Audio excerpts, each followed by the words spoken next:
Hey guys, how's it going? Today I'm going to be going through and replace the alternator on my 370Z. It is unfortunately going out, and when it is going out, it'll tell you kind of on the dash. It'll have the battery light and the brake light on, and I will throw up a picture of what that looks like. And unfortunately that means that the alternator is dead/dying from what I found online. So we're going to be going through and replacing the alternator. It doesn't look too bad, it just has the wire right here, has an electrical connector. The biggest pain about this is going to be this one long bolt that goes through right here on those two lobes, but hopefully we can find a way to get that done, because most people will have to remove the radiator fan, and I don't really feel like doing that. So first things first, I'm going to get the car jacked up, and then from that I'm going to come back and we're going to disconnect the battery, and then we're going to go underneath the car and I'll show y'all how to start the process. Alright, I have the car jacked up on jack stands, and I also have the back wheels cocked. The next thing we're going to be doing is going through and removing the battery connector, since we are messing with something that's electrical. So negative first, positive last, and then just kind of leave it off the battery so nothing accidentally touches it and gets charged to the car. And from there, we're going to go ahead and remove the tensioner for the serpentine belt, and then from that we're going to go underneath the car finally. Alright, with the battery disconnected, to remove the serpentine belt, you're going to need a 3/8 ratchet, breaker bar. I happen to have the serpentine kit from AutoZone because I need to do the AC on my Civic. But as long as you have something like this, you should be able to get it off. If you don't have enough torque, I would say, like if you're using a regular ratchet, take off the handle of your jack and use that as a cheater bar. But I'll come here in the front, and right here, you can see the camera's being really lame, but the tensioner is right here, and you just have to, it's gonna be kind of hard to show y'all, but down towards the bottom of the arm on the tensioner, there's a slot for a 3/8 whatever you're using, and from there you just need to release the tension. And if you want, you can also put an Allen key through those two lobes to hold the tension on it, or you can just remove the belt from one of the pulleys and that'll be just fine. But after that, after we remove the tensioner, then we're gonna go underneath the, after we remove the serpentine belt, we're gonna go underneath the bottom of the car and start removing the alternator. All right, I lied to you guys, just a little bit. So the best way to get the tension off that tensioner on the serpentine belt is actually coming from the bottom side. Completely slipped my mind, I've done it several times, I just forgot. But here we are looking up at the alternator, and comparing it to the one we have that's new, so top side, bottom side, and if you're looking at it from the side, kind of like how we are right now, the electrical connector is up here, and then that wire lug is over here on the back side. So this one right here is a smaller bolt on that one single lobe right here, and it has this little piece that comes over here, and then that the longer one looks like it's behind the tensioner, so we might actually have to put something in the tensioner to hold it in position. Let me check that and verify real quick. All right, so you know you probably barely see it, but I don't know, so I can probably show you better. So the Allen key that is stuck up in there, put in there, I use the number 6 Allen key. But once that Allen key is out of the way, you can see that bolt kind of right there. Right up in here, oh my gosh, just like in that room. Right there where my finger's pointing at, that's the bit long bolt that we're gonna have to undo, and whenever that comes out, we are gonna have to, everybody says you have to remove these fans, but I'm going to try something else to possibly not have to remove the fans, because that sounds like a pain in the ass. So we'll get there when we get there, but first let's remove that electrical connector and the wire on the stud. Well, I got the electrical connector and the wire off of it, and I accidentally broke the tab on the electrical connector. Oh boy. I'm gonna take out the alternator first so I can look at it and see how what I feel like doing. The right way would be to replace the connector, and the wrong way, which could possibly still work, but I kind of don't want to risk it, would be to just press the connector really hard onto the alternator, but I'd be worried about it coming loose. I'll probably end up replacing the connector, unfortunately. But anyways, next step to remove the alternator is going to be to remove this bolt right here, this one right here, and then we have to get the really long one up at the top off. But I'm going to focus on these two right here in the bottom first. All right, so I got the two bolts removed. I would recommend breaking them both loose and then removing them, because if you try breaking one loose and remove it all the way, when you try to remove the other one, it's going to move the bracket. And also, if you have an oil cooler, unfortunately this bracket is going to have to stay here. If you don't have an oil cooler, you can move this over by the oil filter, which will probably be helpful during the removal of the alternator. I also remove these two connectors right here just to try to move that out of the way, but oil cooler's in the way. Anyways, next is going to remove that big bolt right up there. The bottom two bolts were 12s.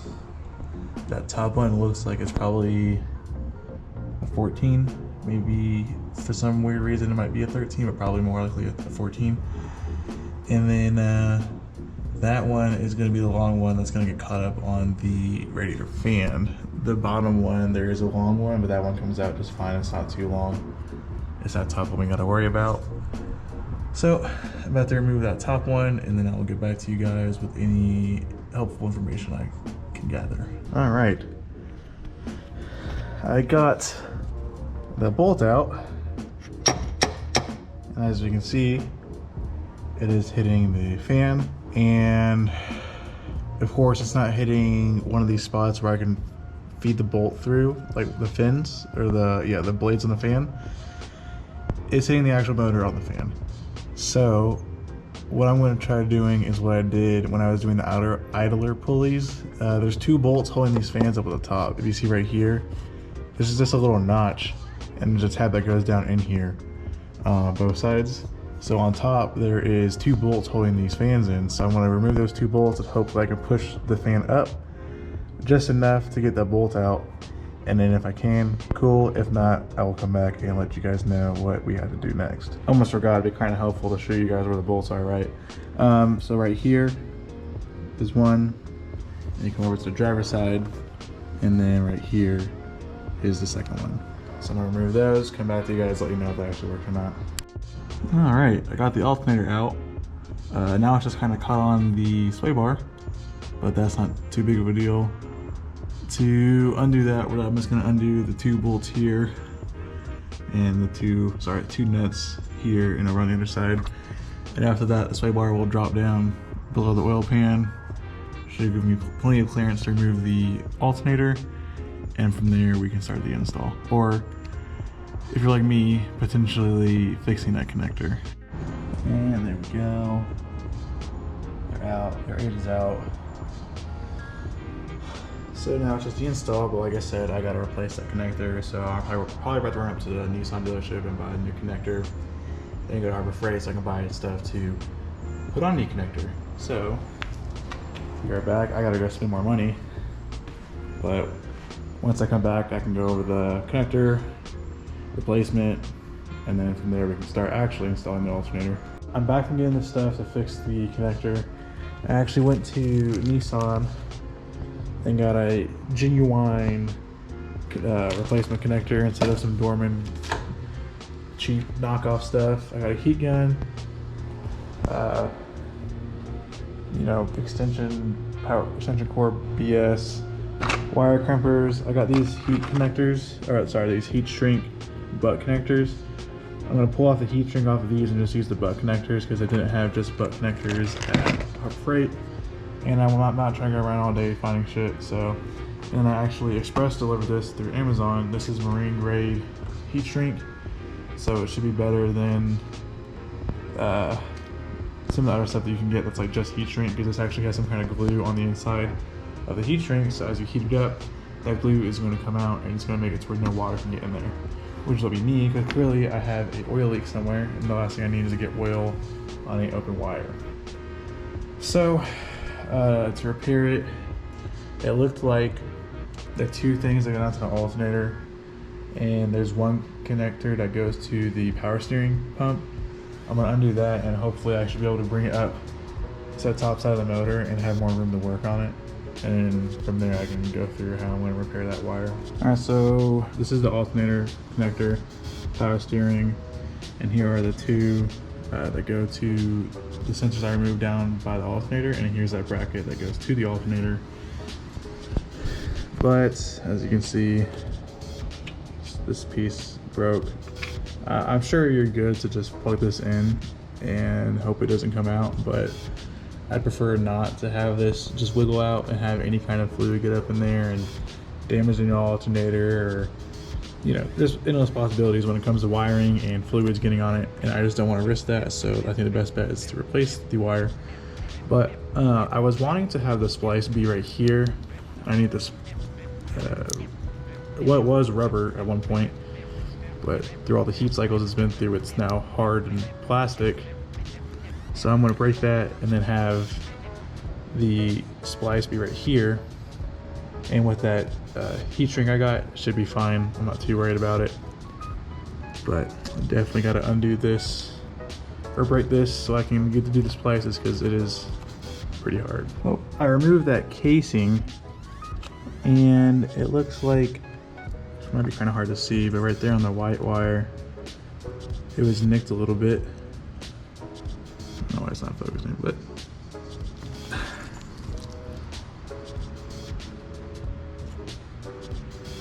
yeah, I think y'all can kind of see it.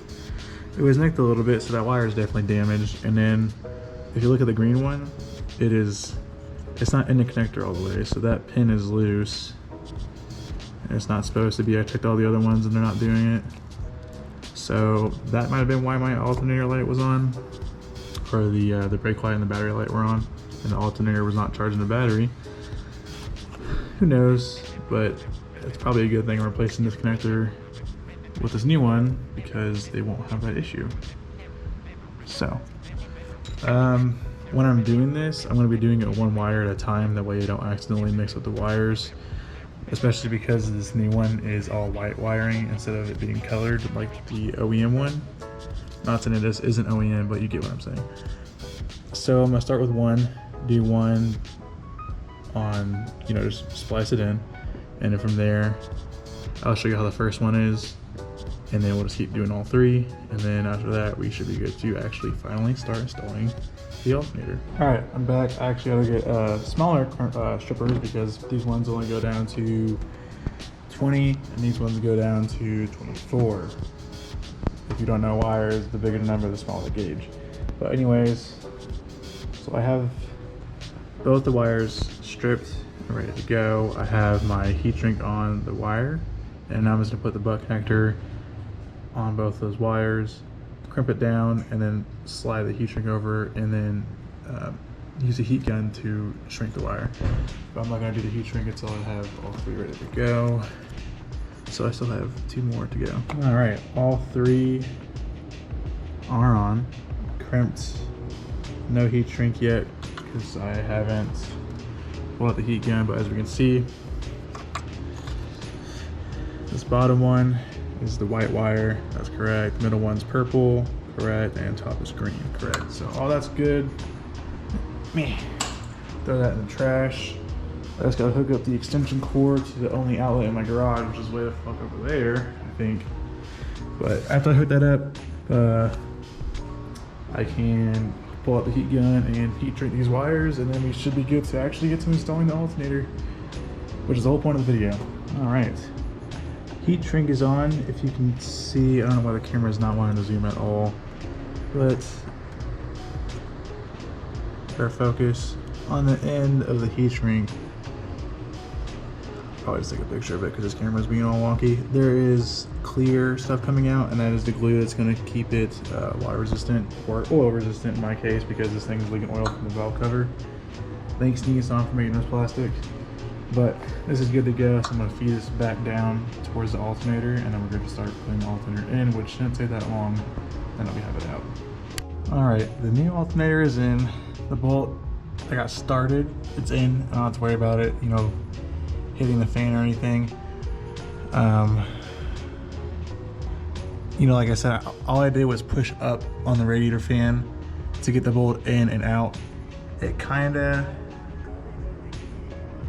the plastic's good. I did kind of eat up the plastic on this fan brace or frame, whatever you want to call it. Get an alternator in and out, but it's still good. It's not gonna mess with the fan working how it does. So now we just need to get the bolt started and that bracket started as well. And then once I do that, I'll come back and I'll give you all the torque specs. And also don't forget the electrical connector on the back and the wire that goes to the stud. All right, I got everything in, stuck down pretty well. I have the connector and the wire plugged in on the back. So now we're gonna start torquing things down. And for this is only 3. So for this upper one up here, the one that's a pain in the ass to get out, the long one, the really long one, this top one is 48 foot-pounds, and these bottom 2 are 21 foot-pounds. Remember, this is a 14 millimeter, and these bottom 2 are gonna be 12s. So 48 foot-pounds, 21.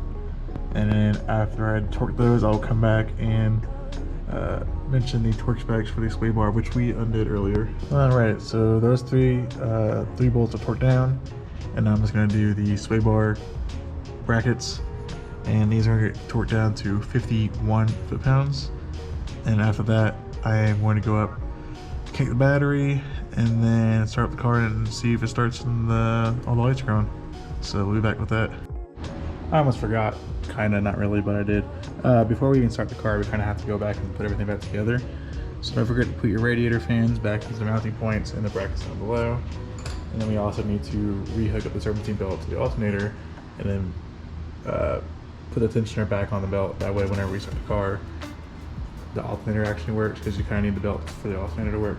But anyways, I'm gonna do that real quick, and then after that, then we can go in the car and start it and make sure it's working right. All right, tensioner's back on. If for any reason you did remove your belt all the way, I will include a diagram of how the belt's supposed to go on. But battery's connected, everything's good. Moment of truth. I'm leaving the car jacked up because I gotta do oil change still.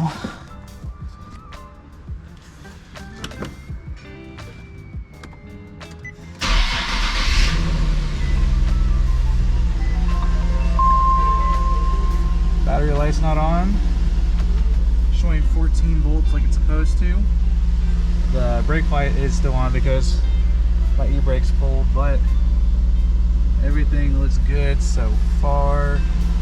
So I would say that is a successful install. So thank you guys for watching the video. I hope this helps. If not, I apologize. Please leave a comment on how I can change that. But anyways guys, stay safe, drive safe, and have a good one.